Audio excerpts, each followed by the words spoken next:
I usually don't respond to reviews of my novel Under the Full and Crescent Moon, but there was a review that made a very interesting point about my novel, and I think it's appropriate to talk about it here in the last few days of Muharram, which is a very important time for me as a Shia Muslim. A lot of my novel revolves around debates on what it means to be Muslim and the tension that comes from different understandings of the faith. The review said that it is obvious those debates are between the protagonist of the story, Khadija, being a Shia, while the antagonist is a Sunni. Now, I believe in the principle that what the author intended to write doesn't matter and how the reader interprets it does.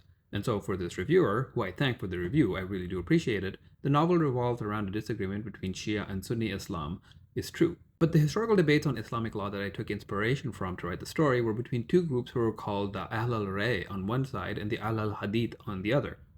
And the historical resolution of those debates is what formed the Sunni schools of law that we know today. So what I aimed to write was a conflict between what would become the four schools of Sunni Islamic law, and I didn't do a good enough job of conveying it to at least one reader. Now, it is true that the month of Muharram is in the story and is an important one, and a lot of things happen in there.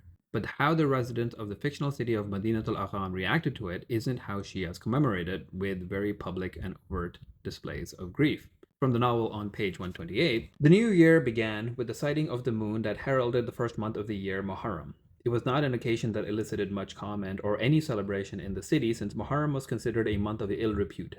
The second grandson of the Prophet and much of his family were massacred on the 10th of the month by a tyrannical ruler, a fellow Muslim who then consolidated power, causing a political fallout that showed no signs of abating in the wider Islamic community even after many decades. Madinat al-Aqam was far away from the scene of that historical crime, but the bloody story was retold by many of the Muslims of the city on the 10th as an act of remembrance and lamentation. Even for those who did not observe it, Muharram was a month of sobriety and self-reflection, not celebration. So there is a little bit of wishful thinking that I put in there about how I feel Shias and Sunnis can avoid bad feelings towards each other in the month, which is by Sunnis grieving the death of the second grandson of the Prophet, peace be upon both of them, along with us, especially on the 10th, even as we do it differently. In any case, if you're interested in my novel, check the profile on how to get a copy and maybe even write a review or let me know what you think. Please consider donating the family in Gaza I'm fundraising for, which is available from the same profile. All opinions of my own. In the end, only God knows best.